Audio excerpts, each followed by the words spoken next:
Kalau kita imbas kembali antara apa yang telah pun dinyatakan oleh Perdana Menteri pada 1 hari bulan Mei 2023 pada sambutan Hari Pekerja tahun 2023 adalah berkaitan dengan pelaksanaan gaji minimum.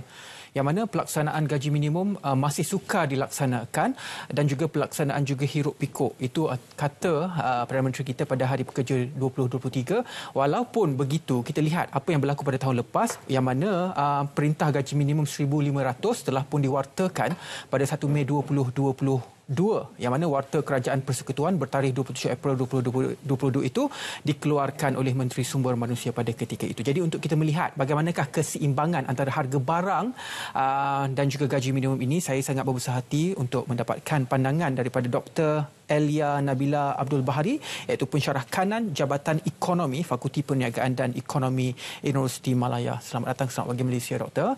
Baiklah Doktor, kalau kita tengok balik apa yang telah pun dinyatakan oleh Perdana Menteri, pelaksanaan gaji minimum masih sukar dilaksanakan dan juga pelaksanaan juga hiruk pikuk. Walaupun pada tahun lepas perkara ini telah pun diwartakan oleh kerajaan. Apa pandangan doktor secara keseluruhan mengenai situasi pelaksanaan gaji minimum di Malaysia pada ketika ini? Okey, baik, seperti yang kita tahu di bawah Akta Majlis Perundingan Gaji Negara, di bawah Akta 732, bagi majikan yang tidak melaksanakan, tidak comply kepada perintah gaji minimum ini akan boleh dikenakan sabitkan kesalahan, iaitu RM10,000 bagi seorang pekerja, dan sekiranya kesalahan itu berulang adalah disabitkan sebanyak RM1,000 sehari. Namun begitu masih ramai lagi yang tidak mematuhi perintah ini. Seperti yang kita tahu, pengumuman perintah gaji minimum 2022 ialah pada 1 Mei yang lepas, dan pada waktu yang sama ialah kita adalah beralih daripada pasca pandemik kepada endemik, di mana pada masa yang sama kita juga majikan dihimpit dengan peningkatan kos bahan mentah, okey, dan juga pada masa yang sama juga peningkatan dalam kos buruh, okey, dan ini menyebabkan majikan masih lagi atau pengusaha masih lagi mencapai suatu katakan perlu recover daripada apa yang beban yang dialami semasa pandemik, dan pada masa yang sama mereka dihimpit dengan kos buruh dan kos input yang tinggi.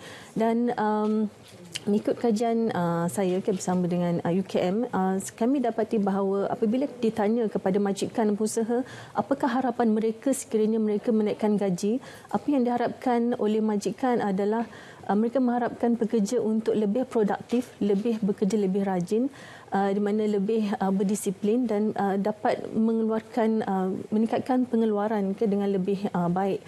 Namun rata-rata bila ditanya dengan pihak majikan, kebanyakan mereka masih lagi ada majikan yang mencapai produktiviti tetapi dibayar gaji yang rendah. Ada juga majikan yang merasakan bahawa produktiviti pekerja masih di takut yang lama.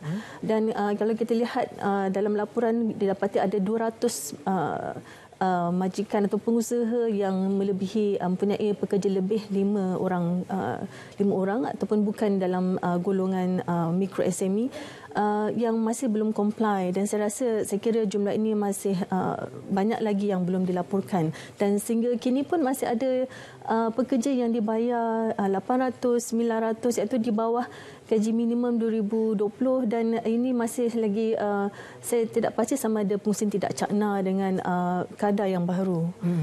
Doktor, bagaimana doktor melihat dari segi jangka masa panjang? Kita boleh rangkumkan bahawa pelaksanaan gaji minimum boleh mungkin membantu pada ketika kita berhadapan dengan situasi tekanan ekonomi. Namun pelaksanaan ini sudah lama dibincangkan. Dari aspek seorang pengamal akademik, bagaimanakah kesan jangka masa panjang terhadap golongan B40 dan seterusnya? Bagaimanakah kesan jangka masa panjang kepada ekonomi negara? Okey, bagi peningkatan gaji minimum ini adalah penting untuk meningkatkan kuasa beli pengguna dan mengurangkan beban terutamanya bagi golongan B40. Dan kalau kita lihat daripada lonjakan daripada 1,200 semasa perintah minimum semasa pandemik, iaitu 1,200 bagi kawasan bandar dan 1,100 kawasan luar bandar, dan meningkat sebanyak 25% kepada 1,500. Kalau kita lihat katakanlah seorang B40 ambil gaji 1,200 dan katakan kenaikan gaji tahunan adalah RM80 setahun. So berapa lama dia perlu tunggu untuk mendapatkan gaji 1,500. Jadi peningkatan gaji minimum 1,500 ni adalah bersesuaian dengan keadaan kenaikan kos hidup semasa, dan mungkin ada dia terlalu subjektif mengatakan sama ada ia cukup atau tidak.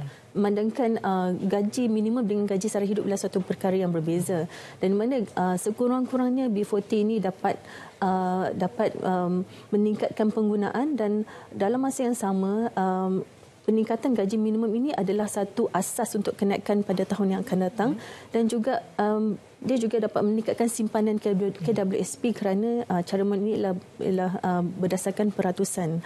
Okey, dan walau bagaimanapun peningkatan gaji minimum ini tidak membebankan B40 kerana mereka masih lagi tidak perlu membayar cukai kerana kadarnya di bawah 3,100. Okey, untuk kita melihat perkara ini dari aspek yang lain, saya suka melihat kalau kita lihat pekerja di peringkat bawahan ini banyak pekerja-pekerja import seperti mana yang kita lihat dari aspek dari industri pembangunan, peladangan dan sebagainya, dan industri ini dipelopori oleh pekerja-pekerja yang kita import daripada luar. Jadi secara tidak langsung gaji minimum ini akan beralih tangan kepada pekerja-pekerja ini. Secara tidak langsung juga kalau kita dapat analisis sehingga ke hujungnya, duit ini akan mengalir ke negara luar. Kalau ikutkan statistik yang dikeluarkan oleh Bank Negara Malaysia, pekerja asing menghantar kira-kira 34 bilion ringgit Malaysia setiap tahun ke negara asal. Itu pun adalah berdasarkan kepada penghantaran wang yang dikira sebagai rasmi ataupun melalui saluran yang diiktiraf kerajaan. Jadi mungkin pelaksanaan gaji minimum lagi banyak daripada 34 bilion. Apa pandangan doktor melalui perkara ini? Okey, gaji minimum ini adalah diterima oleh pekerja asas, iaitu pekerja bawahan, pekerja asas atau elementary workers, dan kebanyakannya mereka adalah dipelopori oleh pekerja asing, di mana kita perlu lihat juga persoalan itu, adakah pekerja domestik mampu untuk bekerja dalam sektor 3D, iaitu sektor yang bahaya, susah dan juga kotor. Dan kebanyakan sektor 3D ini dipelopori oleh pekerja asing yang mana mereka juga mampu untuk menerima gaji yang rendah. Dan kalau kita lihat mengikut kajian daripada ROSM 2018, pekerja asing ni sanggup menghantar balik wang, hantar balik ke negara asal hampir 80% daripada gaji. Bayangkan kalau 1,500, 80%, dan mereka cuma survive 20%. Dan kalau kita lihat pekerja asing ni ada majikan yang memberikan kemudahan penginapan, kemudahan pengangkutan. Jadi banyak kos yang mereka dah save dekat situ. So jadi banyak wang yang mereka gunakan untuk menghantar balik.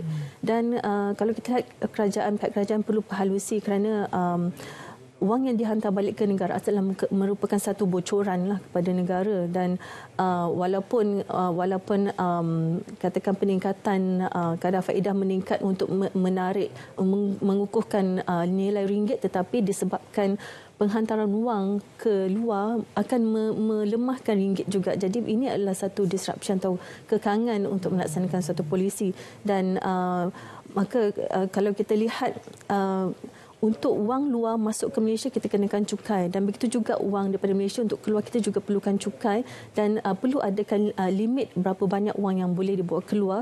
Dan kalau kita lihat kita mempunyai satu threshold atau satu cap di mana mereka boleh dalam satu amount, melebihi satu amount akan dikenakan cukai, sebagaimana yang dilakukan oleh negara-negara lain seperti India. Okey, kita berbalik pula kepada bagaimanakah usaha pihak kerajaan, pihak peniaga dan juga pihak pengguna dalam sama-sama untuk berganding bahu untuk mengawal harga barang dalam masa yang sama kembali menyemarakkan aktiviti jual beli di Malaysia. Apakah pandangan dan juga nasihat doktor? Okey, kalau kita lihat di antara pengeluar, pengusaha dan juga pengguna, kita masih lagi belum mencapai satu titik keseimbangan selepas ataupun semasa endemik. Kita masih lagi menyesuaikan diri, memerlukan masa menyesuaikan diri. Sebagai pengguna memerlukan masa untuk menyesuaikan diri dengan kenaikan kos sara hidup, dan sebagai di pihak pengeluar juga memerlukan masa untuk menyesuaikan diri dengan kos buruh, kos bahan mentah yang meningkat.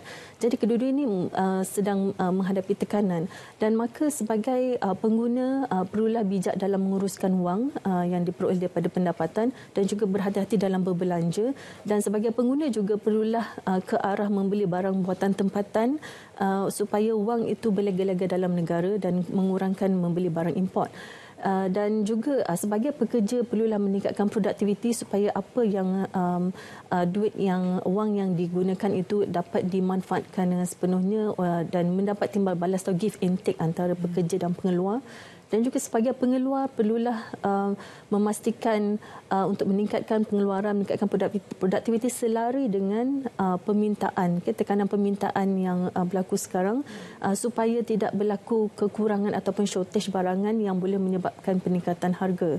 Dan kedua-dua ini perlulah seimbang dan perlu diharmonikan supaya aktiviti ekonomi dapat dirancangkan dengan lebih baik. Mungkin sedikit nasihat daripada doktor, terutamanya cara kita berbelanja di musim perayaan sebegini. Okey, di musim perayaan ini adalah kita meraihkan setelah sebulan berpuasa dan kita perlu berhati dalam berbelanja sebab kita bukan hanya berbelanja untuk meraihkan hari lebaran tetapi juga perlu survive selepas dalam tempoh sebulan ini selepas hari lebaran. Okey, terima kasih banyak-banyak kepada Dr. Elia Nabila Abdul Bahari, pensyarah kanan Jabatan Ekonomi Fakulti Perniagaan dan Ekonomi Universiti Malaya kerana sudi bersama dengan kita untuk memberi sedikit pendapat berkenaan dengan keseimbangan antara harga barang dan juga gaji minimum. Terima kasih banyak-banyak doktor. Baiklah, kita akan terus sahaja ke